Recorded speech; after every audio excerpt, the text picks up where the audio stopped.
In recent months, European airspace has recorded a persistent series of sightings of unidentified drones. Independent reports have documented more than 140 incidents in at least a dozen NATO countries and in Ireland between August 2024 and February of this year. These objects flew over military bases, energy facilities, and civilian airports, forcing temporary closures in places like Germany, Denmark, and Spain. Technical analyses also indicate that many of these drones were launched from vessels linked to the Russian Shadow Fleet, which operate in international waters or near the European Exclusive Economic Zone. These flights were not random. They allowed for the collection of data on the positioning of air defenses, response patterns, and vulnerabilities in low-altitude detection systems. The campaign coincided with a period of greatest instability in Ukrainian long-range operations against Russian territory.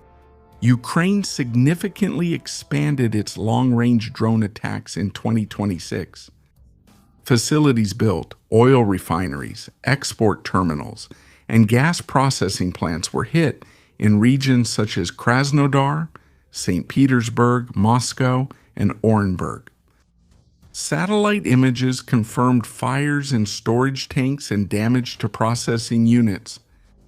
One of the most recent targets was the oil terminal in St. Petersburg, where several reservoirs were hit during the International Economic Forum. Other attacks damaged the Moscow refinery and the gas plant in Orenburg, which also houses Russia's only helium production facility.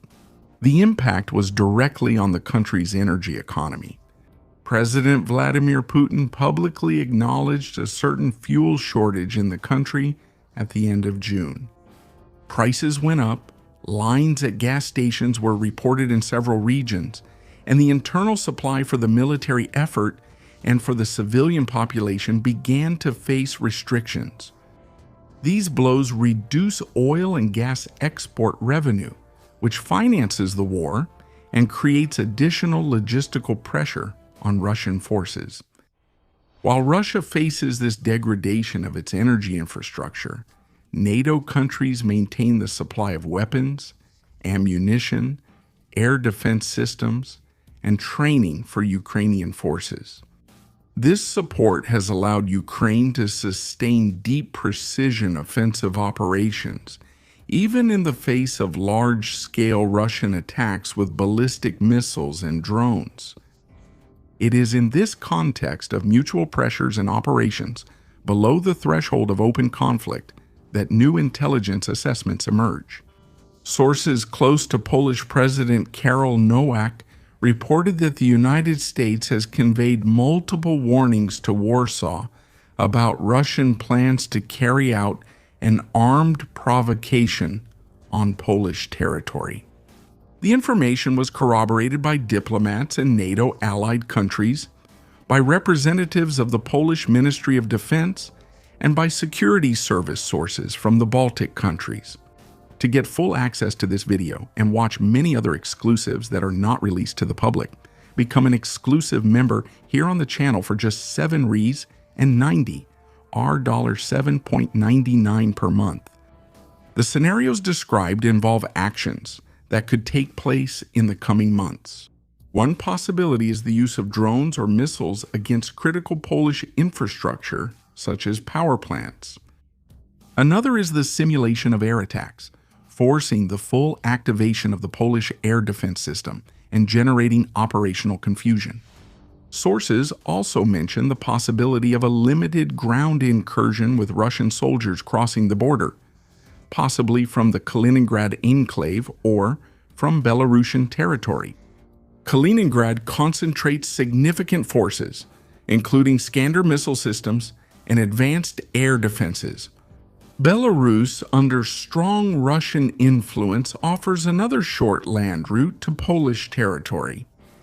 Any of these actions would be scaled to remain below the level that would automatically trigger a response. a full collective military response from NATO, but serious enough to test the Allies' willingness to invoke Article 5 of the treaty.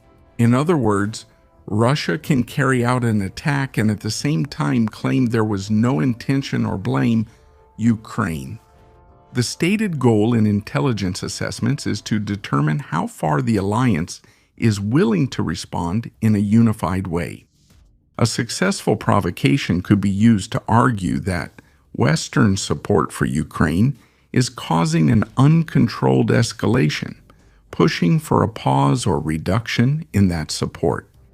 In some scenarios discussed in Moscow, Russia could try to attribute the action to Ukrainian forces, creating a pretext for negotiations in which the withdrawal from Polish territory would be conditioned on ending military aid to Kiev. Poland had already been warning about risks of this nature. In February of this year, the Minister of Foreign Affairs, Radosław Sikorski, stated that the country needed to prepare for a conflict on a scale experienced by previous generations. In April, Prime Minister Donald Tusk stated that Russia could attack a NATO member within a few months.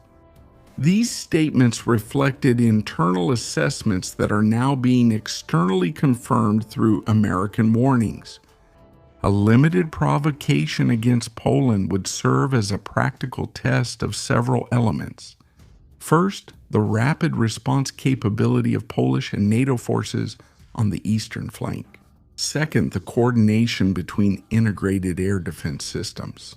Third, the political willingness of alliance members to accept high costs for an incident that Russia could present as localized or of disputed authorship. A weak or divided response would undermine the principle of collective defense. A strong and immediate response could lead to a broader escalation that Russia currently avoids. But these reports are already changing the strategy of the Polish army. But to watch the full video of this analysis, follow our members' lead. Just become an exclusive channel member for only 7 Rs a month. Click the Become a Member button. Now I want to know your opinion. Leave a comment if you believe in an offer. Is it a real Russian offensive to test NATO's initial limits, or is it just a bluff coming from Russia? Your perspective helps enrich our discussion. Subscribe to the channel and turn on notifications so you don't miss the next videos.